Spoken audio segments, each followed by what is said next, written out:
Doctor কামালের নিরাপত্তা নিয়ে উদ্বিগ্ন পুলিশ।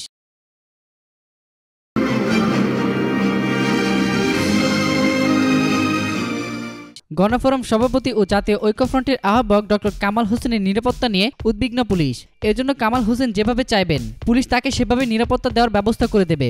আজ দুপুরে মতিঝিলে ডক্টর কামালের অফিসে তার সঙ্গে পুলিশের ঊর্ধ্বতন কর্মকর্তারা সৌজন্য সাক্ষাৎ করেছেন। সাক্ষাৎ শেষে সাংবাদিকদের এক প্রশ্নের জবাবে ডক্টর কামাল এসব কথা বলেন। পুলিশ কেন আসছে জানতে চাইলে কামাল হোসেন বলেন, তারা বলেছেন আপনার নিরাপত্তার বিষয়ে আমরা খুবই উদ্বিগ্ন। যদি আপনার নিরাপত্তার প্রয়োজন হয় সেটা আমাদেরকে জানালে আমরা সেভাবে নিরাপত্তার ব্যবস্থা করব। আপনি যদি বাড়িতে গাড়িতে যেতে নিরাপত্তা চান তাহলে সেই নিরাপত্তাও আমরা দিতে পারি। বলেছেন আমরা আপনার নিরাপত্তা দিতে প্রস্তুত। ডিএমপি কমিশনারের সঙ্গে ফোনে কি কথা হয়েছে এই প্রশ্নের জবাবে তিনি বলেন, উনি দুঃখ প্রকাশ করেছেন, কারণ ওনার আসার কথা ছিল কিন্তু একটা জায়গায় আটকে পড়েছে। বলেছেন পরে আমি আসব। সংসদ সদস্য সুষ্ঠু হবে কিনা এই প্রশ্নের পরিপ্রেক্ষিতে তিনি বলেন, নির্বাচনের বিষয়ে জানতে চাইলে ডক্টর কামাল বলেন, জেলায় জেলায় থেকে ফোন করে বলছে প্রার্থীদের উপর হামলা ও আটক করা হচ্ছে।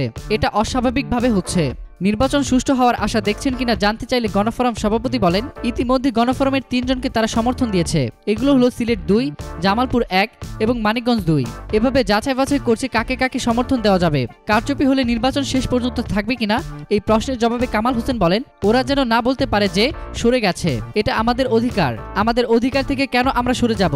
যদি শেষ পর্যন্ত অসম্ভব করে দেয় তখন মানুষজন দেখবে অসম্ভব করে দিয়েছে। নির্বাচনে যে ফল হবে তা আপনারা মেনে নেবেন কিনা এই বিষয়ে জানতে চাইলে পরিস্থিতি দেখে এর উত্তর দেওয়া যেতে পারে। পুলিশকে আপনি জানোয়ার বলেছেন নাকি জানতে চাইলে কামাল হোসেন বলেন, ওই অর্থে তো বলিনি। তারা মানুষ হিসেবে ভূমিকা রাখবে, আমিও সেটা আশা করি। বলেছি পুলিশ নিরপেক্ষ ভূমিকা রাখবে। আমরা তো পুলিশের প্রশংসাও করেছি। bdjournal.com।